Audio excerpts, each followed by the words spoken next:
Good afternoon, everybody. Thank you very much for being here. It's a great pleasure to be here, very honored and glad that so many folks voted for us to be part of this presentation. So I'd like to talk about CESS, or Cumulus Encrypted Storage System, and how we're looking to innovate a lot of the decentralized storage capabilities so that we can move beyond just traditional archive and actually look into adopting actual commercial enterprise applications within a decentralized environment. So just looking at some of the projected trends in the storage market today, as you can see on the right-hand side, the decentralized space is very early on in terms of maturity compared to the large global storage market out there at large. But what we're going to see is over time is a massive ramping of this capability, especially as organizations innovate in this environment and allow for capabilities to really take on more commercial enterprise utilization. So if we look at some of the challenges to date with regard to decentralized storage within a blockchain environment, there have been many pain points that have been difficult to move beyond, like archive and long-term storage. So looking at some of those and how CESS has been able to innovate and address some of those systems. The first is the potential for data loss. So as you know, miners can quit, and that means the potential for the loss of data. And of course, customers can pay extra for data assurance and integrity, but typically, by default, many of these past systems have been one copy stored to one data node. The next is the inefficient usage of space. With no support for space pooling and space management, and again, data saved on one node, one copy.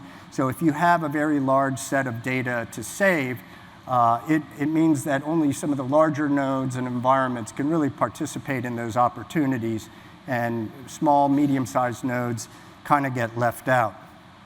And then with regard to slow data retrieval, without indexing and with over-engineered proof schemes, with time-bounded cryptographic algorithms, it presents a number of challenges. So these cryptographic algorithms are very effective at what they do. There's nothing wrong with them at all. It's just that when you start applying them to a decentralized storage environment, you run into efficiency issues that could cause retrieval to take minutes, if not hours. So many of these issues have been preventing the industry from moving forward beyond long-term archive-type applications or worm-type systems, read-only, write-many type systems. So we believe we've done a number of innovations and enhancements with CESS to help to address this, to allow adoption into real-time enterprise environments. So from the perspective of a high data assurance, we've taken various techniques from existing cloud service providers and applied them to decentralized storage. First, when users submit their data, 3 copies are made by default, and then those copies are processed, sliced, encrypted, and those slices are then distributed across a variety of random nodes. Also, the system periodically verifies the segments to ensure that there isn't any corruption or they're missing or lost data or anything like that. So one of our mechanisms, our proof of data recovery, data reduplication and recovery, will continuously check on those segments, and if anything's been corrupted or missing, it will automatically then copy that data segment to another existing node, since it already has 2 copies to work from. And then with regard to storage space maximization, again, we've taken some existing technologies and combined those to help address those. So as I mentioned before, data is sliced into very small blocks of equal size. And those are then encrypted, stored in random nodes. And in addition to that, the consensus miners within CESS have additional roles. So beyond just maintaining and recording a ledger of blockchain transactions, the consensus miners also maintain and record a ledger of available space across the entire network infrastructure. So providing visibility into the availability of where space is available for slices to be randomly deployed across various nodes and systems. So with regard to fast data retrieval, we've introduced an indexing layer into the architecture with two types of new miners, cache miners and retrieval miners. So we've also redesigned the proof scheme so they're no longer time-bound, but rather the data files themselves, the slices, have their own fingerprint after being encrypted. So that also helps to speed up the transactions quite a bit. And so as a result of these mechanisms, with CESS, we're able to retrieve data in terms of seconds rather than minutes or hours. And we're continuously pushing that to get to that level of being able to get down to milliseconds. So if we look at how CESS is architected, it's logically divided into three components or layers. So the first layer is that data storage layer that has that functionality I just described in terms of data processing, data storage, data display, and so on. And the second layer is the blockchain layer. This is where you find all the typical components of the blockchain, as well as new enhancements that introduces innovations in the incentivization mechanisms and consensus algorithms. And then the third layer is the application layer, which we believe will help to promote a rich ecosystem of applications, decentralized applications, and others that can leverage the underlying CESS infrastructure through API calls. So as mentioned, many decentralized systems have this issue of how do they properly address real-time applications for commercial enterprise usage. And CESS's goal is not only to meet those minimum requirement standards, but exceed them and pave the way for large-scale applications across the community, and seeking to promote and push those innovations for large-scale commercial adoption. So with these three layers combined, we have a full stack capability with a very broad ecosystem end-to-end. And as a result, we believe, CESS, we have two main value propositions. The first is to be a leader in the decentralized storage protocol market for commercial applications and development, where decentralized apps can make calls to CESS through API functionality regardless of where those decentralized apps are launched, which could be on CESS or perhaps on some other chain. Second is to deliver that rich ecosystem by supporting this effective application layer with WASM-based contracts and EVM compatibility.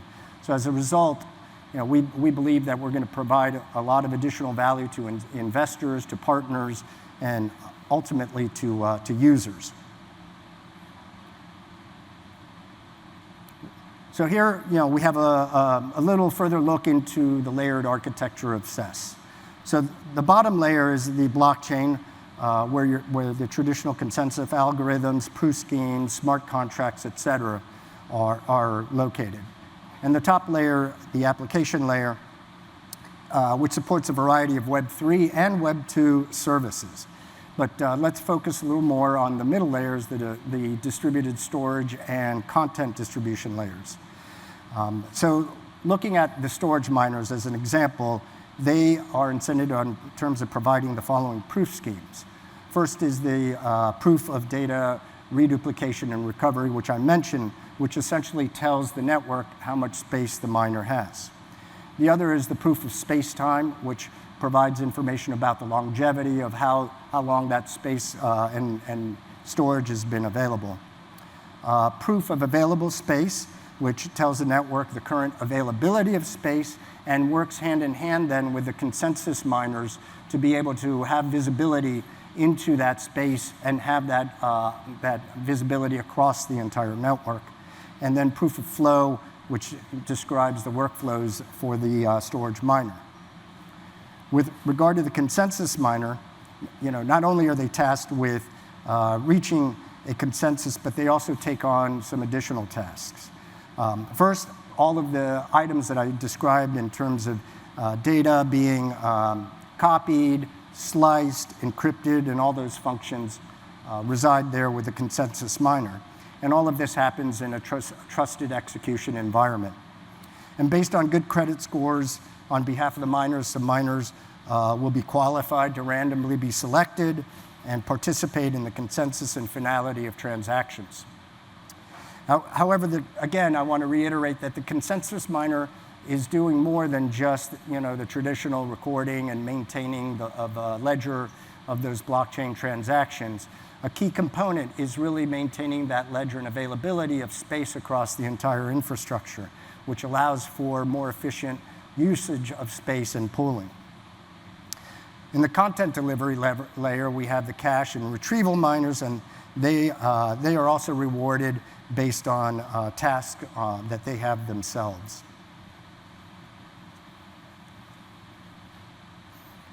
So as we take a closer look at the smart space management within CESS, let's, for example, use the example of wanting to store 8 terabytes of data into the environment.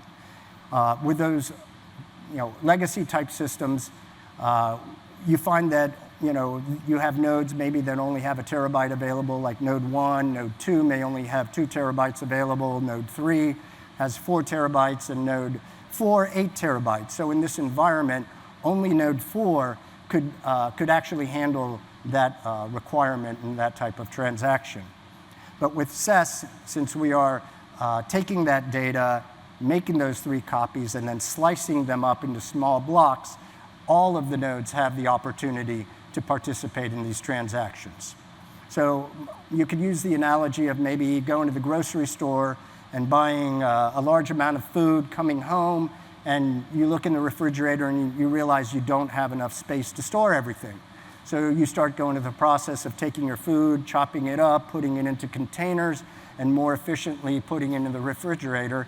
And lo and behold, not only can you store everything that you have, but at the end of it, you probably would have additional space available for additional storage. So looking at some of the different mechanisms, like I mentioned, the proof of data reduplication and recovery.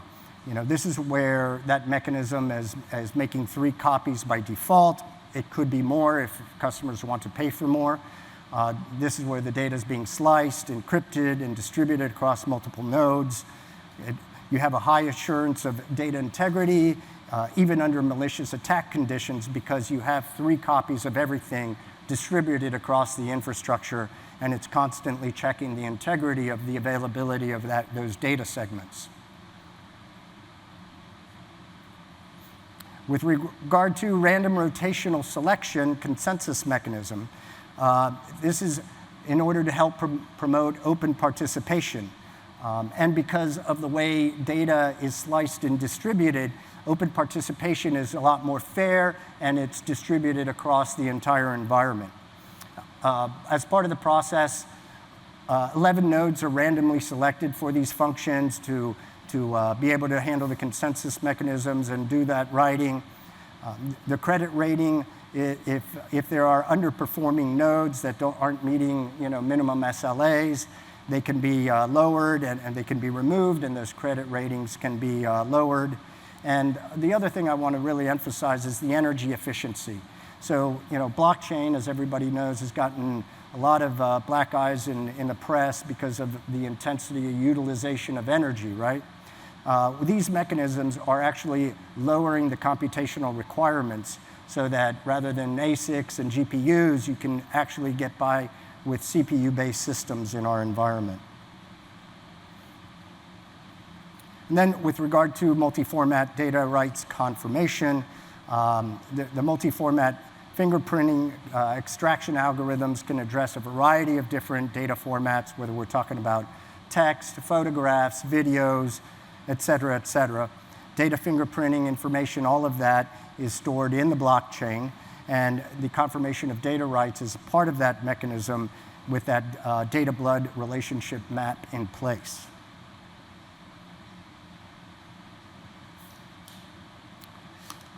And without going too deep into this with CESS proxy re-encryption, essentially what's going on is as users are pushing data up into CESS, some of that data could be public, some of it could be the private data.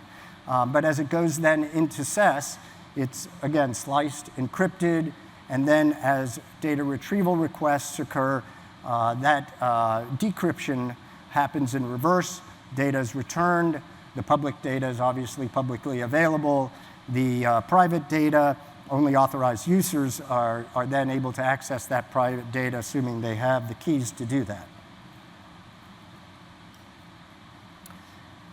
And much of what I've talked about already addresses the interactions here, but what I really wanted to focus maybe on this slide is on the dynamic pricing and mechanisms. So as users are requesting services from CESS, they're being provided dynamic pricing in real time for the services for them to then choose, if they want to proceed forward or not. So with regard to the various use cases, the decentralized network drive is one I've been talking about and alluding to quite a bit, but a variety of other use cases exist, such as NFT trading platforms that want to be able to put digital assets in place that are much more media-rich, audio, video, et cetera. And in fact, there's an organization, Utopia, an NFT trading platform that will be launching on CESS later this year as everything goes public. Of course, there's the metaverse and gaming environments that are dependent on fast information retrieval and interactions with the network. And we fully believe that CESS will be able to achieve offering comprehensive media streaming environments in this decentralized environment. So think about some of the next generation music platforms, video platforms, all of those we believe will be able to effectively serve in CESS. So regarding miners and their incentive mechanisms, we've already kind of talked about that quite a bit. Again, I want to reiterate the roles of the consensus miners as being a critical component of being able to very efficiently manage space in the environment, with the mechanisms they use to record available space across the entire environment. And from a business development perspective, we've been very, very pleased to work with Polkadot on a number of items. Back in December, we participated in the Asia-Pac edition of the hackathon and won first place on how to build a better blockchain. We've continued to work with them in Web 3.0 Bootcamp and other environments. I also want to emphasize some of the work that we're doing in terms of building a storage pallet for Substrate. So CESS blockchain is based on Substrate, and we are in process of developing that storage pallet that developers, applications can use the API to call CESS and have the ability to do rapid application development through simple mechanisms. And of course, talked a lot about decentralized applications, but don't want to lose sight of the ability of CESS to also support the more traditional Web 2.0 applications, where you typically see things like medical research, manufacturing, a number of different existing type environments. And this word chart is our CESS Roadmap. And so where we are today in the timeline, so you don't have to actually try to read all this, we're in beta today, and we're looking to go, so we're doing a lot of work on the test net, and we're going to be going generally available on the main net coming later this year. So in the forward-looking phases, where we continue to develop our capabilities in order to be able to support real-time streaming environments for audio and video and other similar mechanisms. In the past, if you have a copy, you can also see some of the work we've done in the past to develop a lot of our mechanisms, consensus mechanisms and proof schemes and other things like that. And with that, that is CESS in a nutshell. And I believe I have a few minutes for some Q&A if there's any interest. Yes. There's a microphone right there. I just have two questions. The first one is like, what's the difference of your project from IPFS, for example? What are the main benefits? And the second one is... so I can barely hear you. I don't know if you can get a little closer to the microphone. I'm asking, what is the difference of your project from IPFS, for example, another storage protocol on blockchain? Yeah, I mean, not to knock on IPFS, right? But we've taken a lot of those algorithms that I've mentioned, and as a result of those innovations, we're able to actually transact a lot faster and handle things beyond archive. So I think when you look at the combination of the mechanisms that we're currently utilizing in CESS, it's really going to advance speed overall throughout the network. Being able to take advantage of the ability to spread small slices of encrypted data, replicate those, making sure there's at least 3 copies of it. There's probably charts that we could share later that not only compare us to that, but other systems that are out there as well. Okay, and another question: how do you solve the problem of transactional cost? Like, for example, on Ethereum, I was just reading hosting 1 megabyte of data on Ethereum cost about 17,000 in gas fees. Yep. So gas fees, again, this kind of gets back to what I was alluding to with energy efficiency, right? With the way we've developed the architecture and infrastructure, the computational requirements are much, much lower than traditional blockchain environments. So gas fees end up being lower in our environment. I can't give you exact numbers to compare to, but one thing I do encourage is if you go to CESS.cloud, you can download our white paper and really get deep into the technology of how it works and why it's so efficient. Thank you for your answers. You're very welcome. Just to clarify, and sorry if I'm asking a question that's redundant from what you explained earlier, but so when you bring CESS, you have the storage pallet for Substrate. So hypothetically speaking, this could be, from what I understand, more efficient alternative to IPFS? I would say so. Cool. Thank you. Yes. And to that comment, we have had one, and I apologize. We've talked to one person out in Silicon Valley who does a lot of data centers for mining and is into NFTs and developing NFTs that are much more content-rich, media, video. His experience in our discussion was trying to launch some of those NFTs on IPFS systems would literally take minutes to do so. So we believe that doing so in our environment will take much less time. After your speech, or when you're done taking questions, where is it I'm available. Would it be possible? Cool. I just want to talk with you. Totally. That's my thing there. Oh, awesome. Great. Sorry about that. No worries. So, do you mentioned Web2 also? Yes. Would that be also competitive with Web2 traditional solutions, centralized like S3? Yeah, sure. I mean, it'll be competitive with your traditional Googles and that sort of thing. But when you think about data assurance and integrity, right, and decentralization of everything, yes, of course, the big companies have their mechanisms for backing up information and that sort of thing. But when you consider ransomware attacks, malicious attacks into centralized systems, there's a potential for hacks. There's a potential, and there have been hacks in those environments, as we've heard in the news. We believe that by doing the mechanism and decentralizing all of this and spreading it across a variety of different nodes, you avoid all those issues.